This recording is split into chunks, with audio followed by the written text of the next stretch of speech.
Welcome back to another episode of the Experts in Fire podcast by Woodland Direct. I'm Mike Vennard, and with me today is Randy Mowry, one of our master hearth professionals. Today's topic is how to build a do-it-yourself gas fire pit. Let's get into it. How you doing today, Randy? I'm good, Mike. How's it going over there today? You know what? It is not sunny. How about that? That's pretty much what I could say for most days right now. Yes, it's the same over here too. Definitely not doing a DIY outside today. Right, you got that right. So we're going to do it via podcast for folks. Absolutely, man. I tell you what, this is the time of year.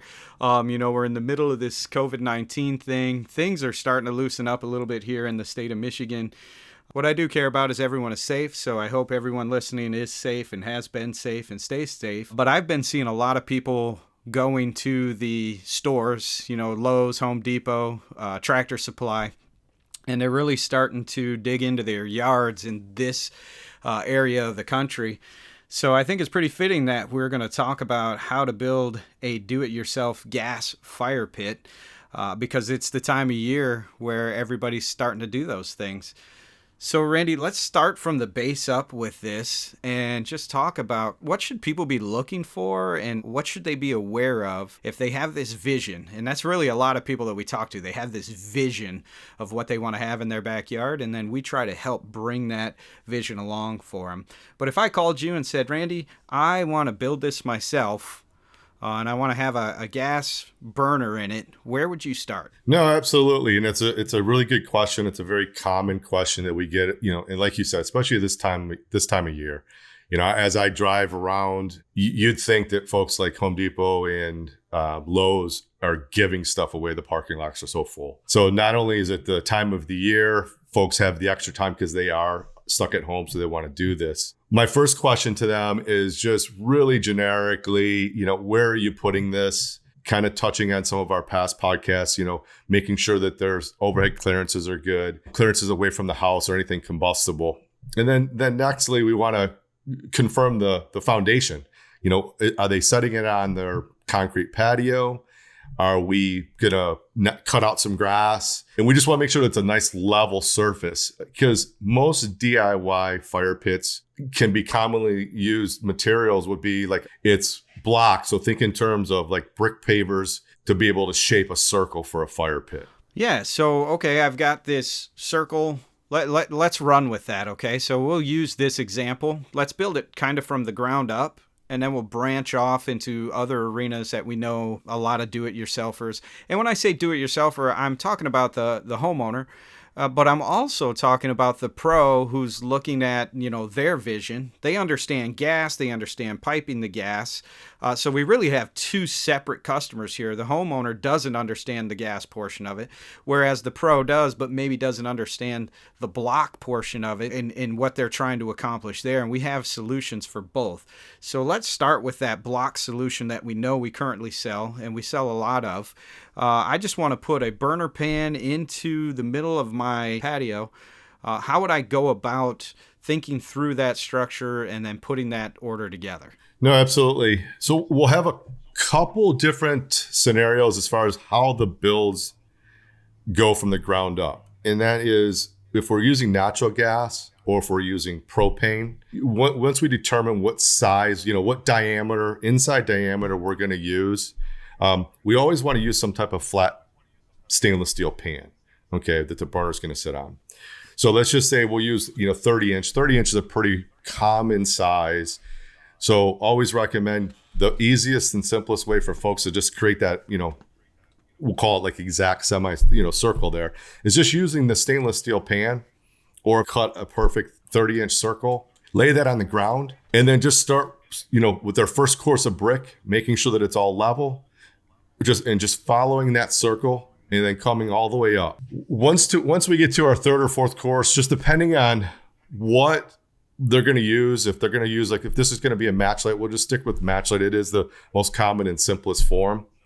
There is going to be one brick within inside of that circle that they're going to have to cut like an 1.3" hole all the way through.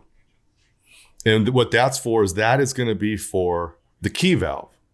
The key valve is a part that is going to be in our final connections that adjust the gas up and down in our supply line. Well, yeah, we have our circle, and I just want to back up a little. You said we're using a 30-inch pan, just a flat pan, as the example. So you set that 30-inch down in there, and you work your first row around that, and then you kind of work the next 2 to 3 rows on top of that. Is that pan, one of the most common questions we get, what is that pan going to sit on? So the pan, once we get a couple courses up, we want to pull the pan out of there because the pan is we're just using it as a template to create our fire pit. On average, once we get close to the top, we want to go 3 to 4 inches down, which is usually about 1 course of brick. Now, this is going to depend on if a client is going to put a capstone on there or a finished stone on top of their decorative stone. We want to be about 3 to 4 inches below that. So usually 1 stone thickness, okay? We offer what's called a flex collar. What the flex collar is just imagine a piece of steel that is 24 inches long. It has slots cut in intervals so that we can bend it, so that we can create a circle. Within inside of this flex collar has predetermined punched holes in it that we can line up with a brick. And then what we're going to do is we're going to use what's called a TAPCon screw. It's a blue masonry screw for drilling into concrete. We're going to mark the holes. We're going to screw this flex collar in, and they're all cut to size. We're going to take that to our inside dimension of 30 inches. We're going to screw that in place. And what that's going to do is that's going to allow us about 1.25 inch flange, 4 inches down from the top for that flat pan to sit on. So the pan itself serves a couple purposes. It holds our media in place. It holds our burner in place. And then more importantly than anything else, whether it's natural gas or propane, it's going to allow for airflow up underneath for our cross ventilation, which we're going to step back now. And natural gas is lighter than air, so it's going to naturally rise and dissipate. So we don't have to have it gets much airflow with inside the fire pit below the pan. However, with propane, we're going to want 18 square inches of ventilation on each side, which could be like 1 missing brick or a 3-inch by 6-inch vent that can be in place into the side of the fire pit, is real important for propane. Because within propane, we have to have an air fuel mixer that's going to come with one of our kits when you order it for propane. And we have to have that airflow underneath that fire pit. So we'll have a vent on each side of the fire pit for that airflow. Okay, so let's back up. Before you even start putting all of these blocks in place, you need to have a plan for your venting. How are you going to vent this? What are you going to do to ensure that if you're using propane, that this gas is going to have a place to move in and out of that space? And you know what, Randy? It's suggested for natural gas as well, that you just allow air to move through there. What some people don't like is a big stainless steel stuck, right in the middle of their block work. And I don't blame them. What kind of options do you have or have you dealt with in the past for people just to allow air to move through this space? We need ventilation.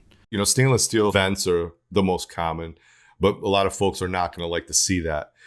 So what you can do, depending on your block size, because we just want to make sure that we do get that 18 square inches of ventilation, is if somebody has the tools that cut brick, they can cut brick into sections to allow maybe instead of doing 2 18 square inch vents, they're doing 4 vents on opposing sides. They're splitting brick in half, and they're just allowing airflow to pass through that.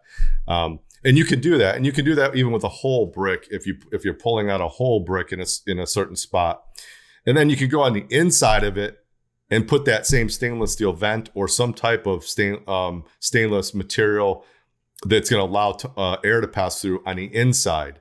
And the reason I say that is we want the airflow because that's what's important. However, we don't want it to create a home for critters to crawl in and bed inside because they just found a brand new round condo or square condo. And they're like, man, Joe, come on over. Check this place out, man. We can go in this hole, out this one. Man, we can build on this side. We can build on this side. These guys are awesome. And we go in to do some service on our burner and we find out there's, a bunch of food stuff. So you want something on the inside to cover it up. So, you can just move that stainless steel vent to the inside instead of having it to the outside. You have fire-related questions, and we have answers. You can email us your questions at podcast@woodlanddirect.com or give us a call at 586-221-3638. We would love to be able to answer them right here on the Experts in Fire podcast. We're trying to build this thing from the base up. So we've got our home row. We've got a plan for venting. I think most of us can agree that if you like stainless, then put that stainless on the outside. In some scenarios, it looks really cool. If not, you have the option of putting it to the inside. No matter what, though, you need to have those holes in there. I've seen some folks cut strips of stone so that they had the hole, and then they just kind of put some strips of stone in there so it looked like a stone vent, which looked really cool, but it stayed with the motif. It made the whole thing look nice. Absolutely. And you can do that. It's just if somebody has the proper tools. So we're chatting today about DIY. And so I like to try to make it as simple as possible for folks with their not having to, they don't have a saw to be able to cut stone. This way, folks don't have to feel that they need all these construction tools to be able to do that, because it is something that, we want folks to enjoy and just be able to order the product, go to the store, get the things that they need, put it together, and be up and running in no time. Yeah, that's a great point, Randy. There's nothing worse for me than having to go buy another tool when I'm working on a project. There are ways around it without having to do a whole lot of customization, and that's a great way to look at this first build we're talking about. So from the ground up, I got my blocks. I just pulled one out. I want to make sure the one that I pull out, the next row, the next course up above that spans the two. I don't want a seam in that, or else it's going to cave in. But then you did also mention a key valve, because that one might require some type of tools in order to get that key valve to go into place. So what am I going to need now? I've got my rows. I've got some ventilation underneath. Now I need a place where I can turn the gas on and off. That's what this key valve does for us. What does that take? The one tool that would be extremely helpful in a case like this is an 1.1 hole saw, masonry hole saw bit. And that is for the key valve. The key valve is a two-part piece. You have what's called the brass valve, and that's going to be on the interior of the fire pit. It's shaped like the letter T. And this is where we're going to connect our gas supply from our valve to our burner.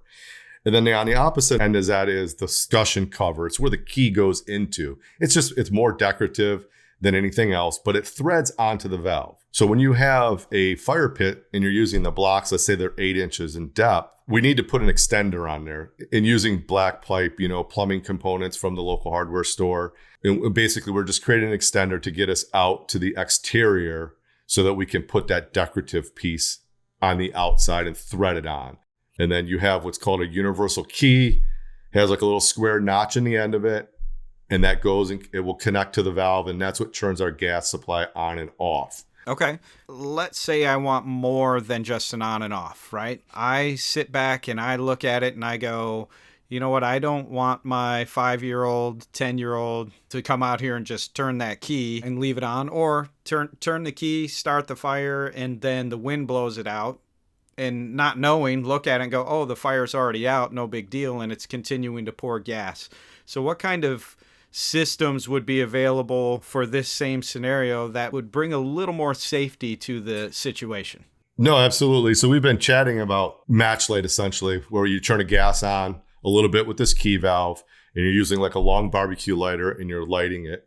And then you turn the valve all the way on to ignite the main burner fully. The other option is going to what's called a battery operated flame sensing ignition system. So think about your barbecue grill that has a push button igniter on it. And then this has an added what they call flame sensor on an ignition system that's attached to the burner and the pan. And this is a battery operated system still, so we still don't require electricity for it. And it has a control box. So instead of a key valve like we've been talking about, we're going to have a control box that's approximately 4 inches by 6 inches. And then they actually have a sleeve that this sits in. Well, with inside of this control panel, now what we have is we have not only a knob to turn the gas on, we have a push button that will ignite the main burner. And then going back to what you said, Mike, is let's just say that the flame is on. and then the high wind comes out and blows it out. Well, the flame sensor on the top of the pan, like under our media, our lava rock, or our fire glass, it recognizes, oh, I don't have any flame. So what it does is it shuts the gas supply down to the unit. So even though the control knob or the valve knob on the exterior is still in the on position saying push gas, this safety shuts the supply down. So then you would have to go through the sequence of restarting again. So what that does, it's real important, is, propane is heavier than air. Kind of, going back to why we need so much airflow. In a match light scenario, if the burner goes out, all that gas builds up with inside of our pan and below our pan because it sinks, because it's heavier than air. And if somebody were to go back and just, oh, hey, it's out, try to light it, you could have, a minor explosion or a big explosion, depending on how long this is out and gas is flowing. Safety is of huge value when it comes to fire and combustible materials, especially rapid combustion like gas, whether it be natural gas or propane.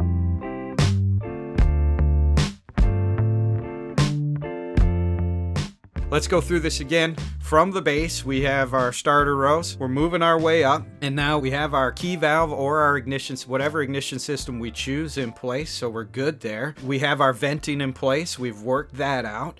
We already selected the burner and the pan, so we know what we're dealing with there. And you came to the top, well, almost the top, so one row before the top.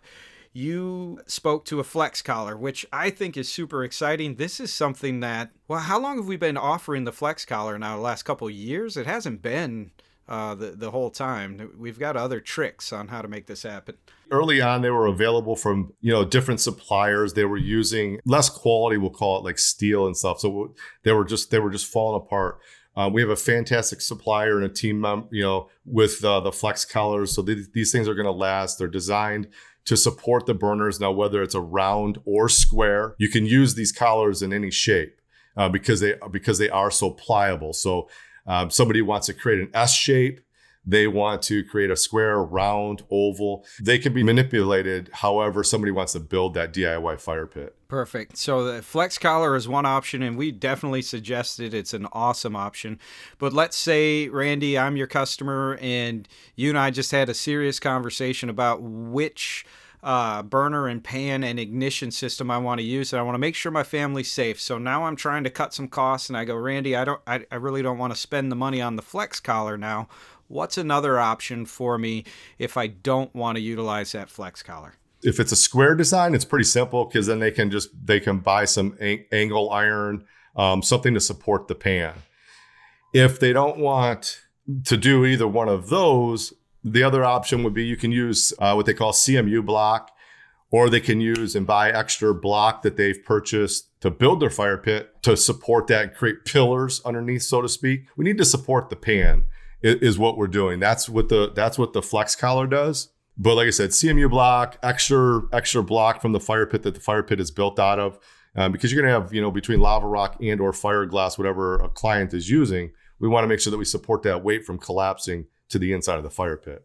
That is the main key, isn't it? We just want to make sure that as we put the media onto the pan isn't just going to fall straight down. What about the guy who says, well, why not just fill the whole pit with dirt or sand and set the burner on top of that? What do I even need a pan for? Great question. And we do get it all the time. It goes back a little bit when we were talking about airflow, especially propane. That gas has got to be able to dissipate and move out of that fire pit area if the flame goes out or if the valve is just on and that gas is just flowing. When you backfill a fire pit with, we'll just say like crushed concrete and sand, that gas has no place to go. It's going to be trapped within inside of that. We also want to remember that we have media, whether that be lava rock or fire glass, on top of the burner. So without that flame, we're pushing that gas down. So it is an absolute must that we don't do any backfilling. We have to have a pan, we have to have airflow, we have to have vents. And then secondly, drainage. We don't want the fire pits filling up with water. An inadequate material that's put on the inside of a fire pit could hold water, could fill the burner with water, and then it has no place to go. And then you try to run the gas and you've got prematurely corroding your burners because it's constantly filled with water. So it's another good reason not to backfill the fire pits with propane or natural gas. A lot of good things come from just taking those extra steps to make sure that safety is first. That's our number one, is make sure that everybody's taken care of and that you can enjoy and have an absolute amazing experience around fire. So let's walk through this again. We've got the base, we've got the 30-inch pan, we've built it up, we've got venting, we've got how we're going to ignite this system, whether it's a key valve for manual ignition or if we have some type of safety ignition going on. We have a support for the pan, whether it's a flex collar or we've built some columns inside of there with brick, so we have that in place. And now really it's just a matter of connecting the guts, what we would call the guts of the burner, to the valve. So, I mean, how complex is that? We definitely always recommend some type of certified or gas contractor to make any and all gas connections. We want to always remember that this is gas. We're going to be putting flame to it. So we want those connections to be done correctly. Now we want to size the burner. You know, we're working with a 30-inch inside dimension. If we're using a propane tank similar to what's used for your barbecue grill, now we're going to be limited. You know, we're probably going to be down a little bit closer to that 12-inch diameter burner. The reason is a propane tank that we use for our barbecue grill, we are limited to how many BTUs, the constant pressure that's going to come out of that tank. A tank only holds about 420,000 BTUs. So we don't want to hook up a burner that requires 150,000 BTUs. You're going to drain that tank in less than, approximately 3 hours.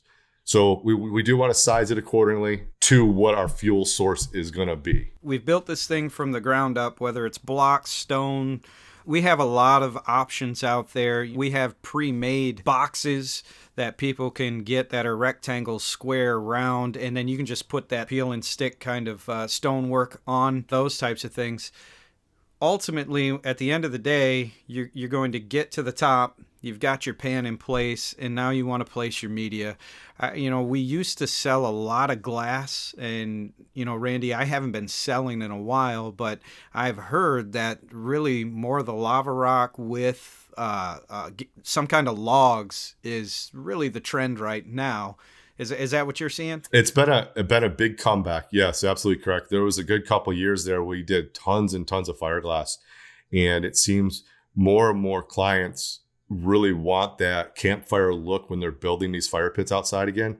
And so we're doing a lot of refractory ceramic logs. We've got some great partners there. Yeah, that's, what we're looking for is an awesome experience, right? We just want to sit down and instead of having to light a fire and having the smoke and the heat that really comes off of a wood fire, we want to be able to maybe flip a switch or just, turn the key and light it and enjoy the ambiance sitting around it. And the media becomes a big part of that. Any closing thoughts, Randy, as we get ready to finish up here? Just everybody stay safe. Call us. We're here to help with any questions throughout the process. We don't expect folks to know how to do these things.